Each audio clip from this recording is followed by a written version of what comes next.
తెలంగాణ భవన్లో టీఆర్ఎస్వి విస్తృత స్థాయి సమావేశం జరుగుతుంది. ఈ సమావేశంలో దేశపతి శ్రీనివాస్ మాట్లాడుతున్నారు. లైవ్ లో చూద్దాం. ఉదయంలో ధ్వనించును జయశంకరు హృదయం, తెలంగాణ చెరువు తీరు మన జయశంకరు సారు, అలుగు దుంకి పారు పదునైన మాట జోరు, పాలు ఓసుకున్న పజ్జొన్న కంకులల్లా పైకి పైకి ఎగిరే ఆ పాల పిట్టలల్లా మీ ఆశయాల వ్రాలు కనిపించే ఆనవాలు. ఆయన నిరంతరం ఒక మాట చెప్పేవాడు. అది ఏంటంటే, ప్రజలకి తమ కష్టాలకు సంబంధించిన అనుభవాలు ఉంటాయి, పరిష్కారాలు వాళ్ళకి తెలియవు. ఆ పరిష్కారాలను తెలియజెప్పే బాధ్యత చదువుకున్న వాళ్ళది, విద్యార్థులది అని పదే పదే చెప్పేవాడు. మొట్టమొదట అసలు దుఃఖం ఏమిటి, బాధ ఏమిటి, అది కనుగొనాలి. బుద్ధుడు కూడా చెప్పినాడు అదే. ముందు దుఃఖం ఏమిటో కనుగొనాలి, ఆ దుఃఖ హేతు ఏందో కనుగొనాలి, దానికి కారణం ఏందో కనుగొనాలి. ఆ హేతువు కనుగొన్న తర్వాత దాని పరిష్కారం ఏందో కనుగొనాలి. ఆ పరిష్కారానికి తగిన కార్యాచరణను రూపొందించుకోవాలి. ఇగో ఈ పరిణామానికి అంతటికి సాక్ష్యంగా నిలిచిన ఒక అద్భుతమైన ఉద్యమమే తెలంగాణ రాష్ట్ర సాధన ఉద్యమం. ఆ ఉద్యమంలో అగ్రపథాన నిలిచిన విద్యార్థి సంఘం టీఆర్ఎస్వి.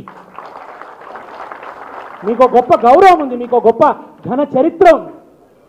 ఇవాళ ఈ సంఘంలో చేరినప్పుడు మీరు వెనక్కి తిరిగి చూస్తే, ఇవాళ దీంట్లో పాల్గొన్న మా అందరికీ, ఈ ఉద్యమంలో పాల్గొన్న మా అందరికీ, లేదా ఇందులో చాలామంది పూర్వం నాయకత్వం వహించిన వాళ్ళు చాలామంది కనబడుతున్నారు. మిమ్మల్ని అందరినీ చూస్తుంటే నాకు ఆనందంగా అనిపిస్తుంది. ఏదో మళ్ళీ దసరా నాడు జమ్మి చేతిలో పెట్టి కాగలిచ్చుకున్నట్టే ఉంది. ఈ భవన్ సాక్ష్యం, ఈ హాల్ సాక్ష్యం. ఇక్కడ ఎంత అద్భుతంగా విద్యార్థులకు సంబంధించిన శిక్షణా శిబిరాలు జరిగినాయో. రోజు 700 మంది వచ్చేవాళ్ళు. 3 నెలల పాటు జరిగింది. వట్టిగానే రాలే తెలంగాణ ఉద్యమం. విద్యార్థి ఉద్యమం దానంతట అదే వెళ్ళు ఎత్తలేదు.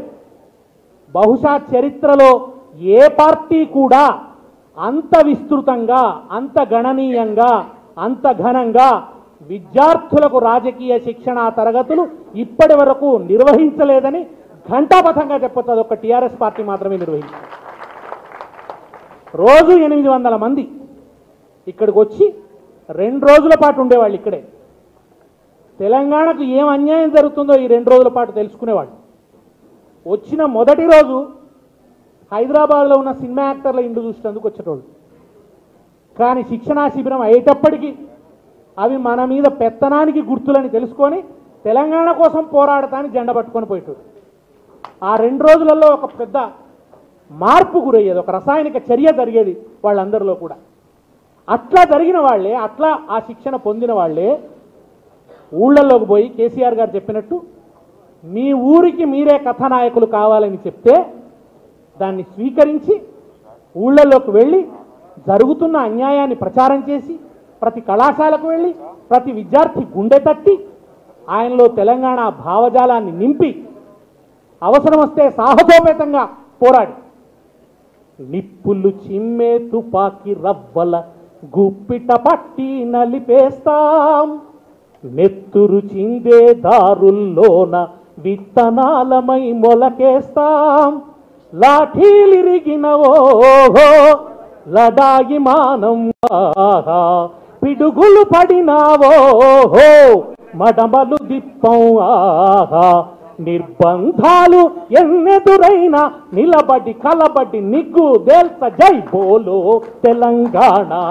గళగర్జనల దడివానా జై బోలో తెలంగాణ, నిలువెల్ల గాయాల వీణా జనజాతరలో మన గీతం జయకేతనమై ఎగరాలి, ఝంఝా మారుత జనని నాదమై జే గంటలు మ్రోగించాలి, జే గంటలు మ్రోగించాలి, ఒకటే జననం ఓహో ఒకటే మరణం ఆహా, జీవితమంతా ఓహో జనమే మననం ఆహా, కష్టాలు నష్టాలు ఎన్నెదురైన కార్యదీక్షలో తెలంగాణ జై బోలో తెలంగాణ గళగర్జనల జడివాన జై బోలో తెలంగాణ నిలువెల్ల గాయాల పీణా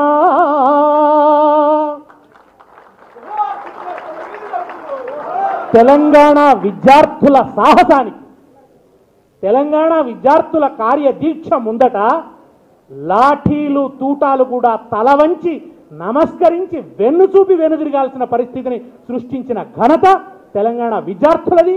దాంట్లో వ్యాన్ గార్డ్గా నిలబడ్డది, అగ్రగామిగా నిలబడ్డది టీఆర్ఎస్వి. ఒక్కొక్క నాయకుడి మీద 150 కేసులు, 200 కేసులు.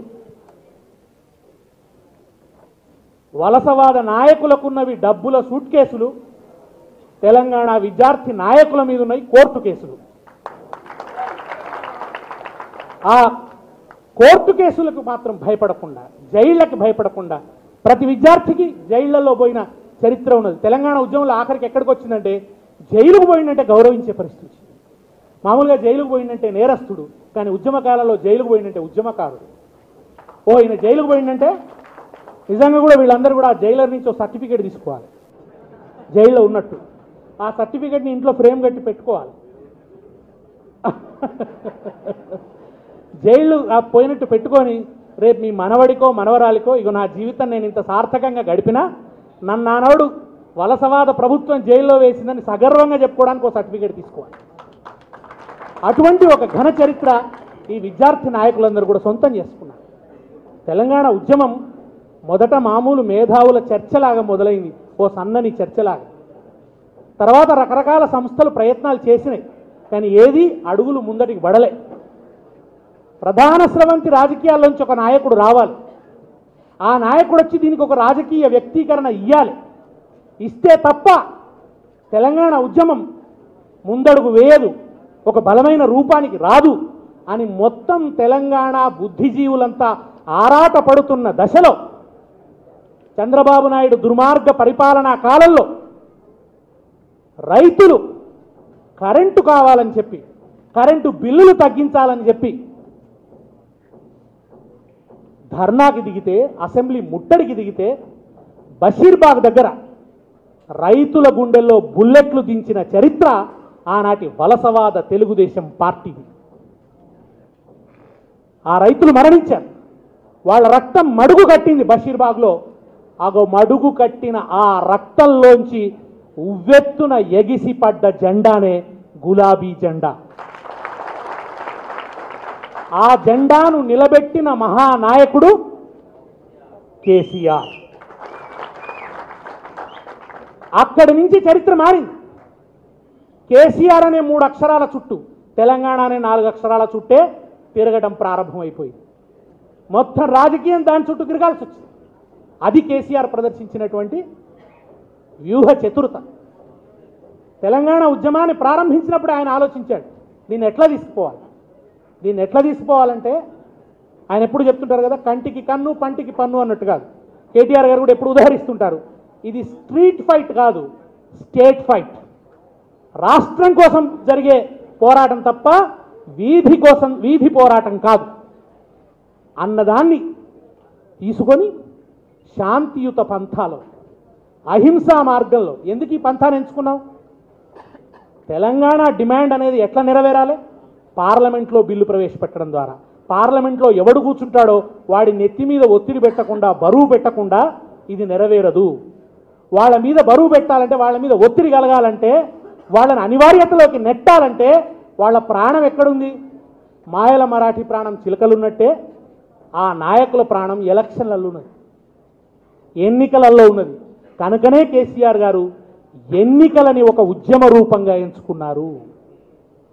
తెలంగాణ అనే అంశం ఎన్నికలను ప్రభావితం చేసే అంశంగా మార్చిన ఘనత కేసీఆర్ గారిదే.